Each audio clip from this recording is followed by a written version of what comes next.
Okay, so how's it going, guys? This is Ryo Murata, photographer based in Tokyo. So I guess in my last video I talked about switching from the Mamiya 645 1000S to the Mamiya 645 Pro, and I basically talked about sort of like my initial reactions for that switch and stuff like that, and some problems that arise.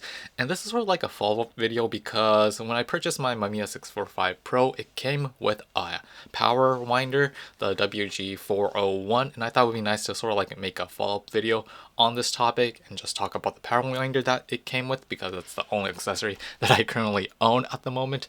So I guess the official name to this grip is called the Mamiya Power Drive 2 WG401, and I guess when you purchase a Mamiya Super Pro or a Pro TL, in most cases it comes in bundled together. And the main, I guess, characteristics of this power grip is it's similar to the Mamiya 645 1000S. It is battery operated, and you can basically automatically forward the sort of like the exposure to the next shot easily after you've pressed the shutter, and it makes that peace of mind similar to a Nikon F3's power drive, that you can basically continue to shoot more efficiently and more at a faster rate compared to using the default way called winder, where you basically have to turn the crank like 2-3 times to forward the the film. So I guess that's one of the characteristics of the WG401 sort of like power winder. What's rather interesting about this power grip in particular compared to the 1000S is that it's actually ergonomically feels much more comfortable, similar to holding sort of like a DSLR in my opinion, when back in the days when I used it. I guess due to the shape, the materials, and also I guess it is really easy to hold in the hand, especially when shooting in vertical orientation. I had some little time to sort of like do a test roll to see if it like shoots properly and if it properly like advances the film and stuff like that when I was around in Shibuya area. And I have to admit, the vertical orientation shooting experience was probably the best so far from of all the experiences that I had shooting with various medium format cameras. I guess this Mamiya was one of the most comfortable to hold in the hand. And I guess this is due to the fact that, like I said, it is battery operated. It runs on 6 AA batteries, which means that the right hand that you're holding the grip itself is actually not a tad, but it is heavier, which means that the camera center of gravity is supposed to be in the middle, but because there's a battery grip on the right side and there's nothing on the left side, it means that the sort of like the center of gravity is sort of on the right side, meaning that when you hold it it's actually easy to hold it with just one hand. And this is, I guess, relating to sort of like the ease and I guess operations when shooting in vertical orientation, because the center of gravity is towards the right side, and when you go into vertical orientation, the center of gravity is not in the middle but more on the top.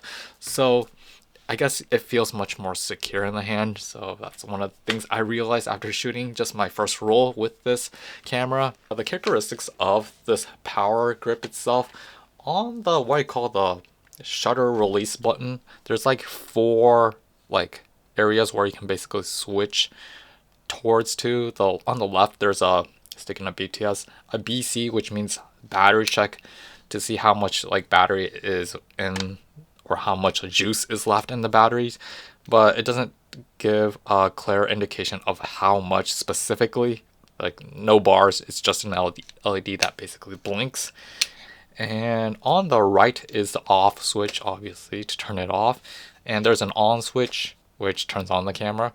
And the start is, I guess this is something that a lot of people might find new, is that I found it new too, that after you install your film, a fresh roll of film, in the back of the camera, and you want to start shooting, you turn it on and you switch it to start, and what it does is basically winds the sort of like a film to the first exposures to get, and you basically start shooting with that first exposure. And typically I shoot with the GW690. When you install a film in there, you have to wind it 3 or 4 times, that moment where you make a lot of ruckus, Mamiya RZ67 will go to the first exposure and GW690 will make, you have to do that 3-4 times to get to the first exposure. This one, like I said, it runs on batteries. It basically automatically sort of like advances it to the first exposure, so you don't have to do that weird ruckus. But it does make quite a ruckus because there are more motors in here that basically mechanically forwards that film to the first exposure. And also, when you finish shooting the 15th exposure on the 645 system of this camera, it basically automatically rolls it to the end of the other sprocket. And you basically, after you finish hearing the motors stop, you can basically safely like remove the film from the back, and you can basically send that to a lab nearby. So that's basically it actually on this power winder, which is like really short. This is going to be a short video. And there's really not much to talk about the WG401 power winder specifically. There's only two areas that I forgot to mention, which is at the bottom there's a multi-switch, which basically this sort of like connects to the multi-exposure switch on the body of the camera. So I guess when you toggle this on and when you take a shot and you take another shot, instead of like advancing the film, it basically shoots the exact same exposure on the exact same negatives, meaning that you'll get a multi-exposure shot. If you're into that, you can do that. And also how to detach this from the unit itself. There's a button right here, and also there's a lever, which you basically, similar to Nikon's F3, how you have to like open, in order to open the back plate of Nikon F3, you have to like with your left thumb slide it to the left, and you have to like pop it up, sort of like a double like security functionality. This has that too. You basically had to press the blue button, and also you have to like press the lever up, and you can basically detach it. And the problem I have with this is that in order to reattach it, I basically have to do the exact same thing the other way around, and oh, I got used to it. So it took like 5 tries to get it on. But yeah, that's how the power winder of the WG401. Hopefully I covered everything. Hopefully this video is going to be really short. If you have any questions or if you have any inquiries, I'm happy to reply. Still learning a lot with this camera system, but so far I'm having a great sort of like experience with this camera. I actually did, like I said, a test shot to see if it exposes properly and if it like properly sort of like advances the film to the next exposure, and see if the distance is correct. And I got my film negatives back. I'll stick some photos for you guys. And this was sort of like a test of not anything serious, like everything's out of focus. I shot using Lomography's 100 film on a cloudy day, which you guys should never do because I shoot overexposed, so I have everything rated at ISO 50 or so.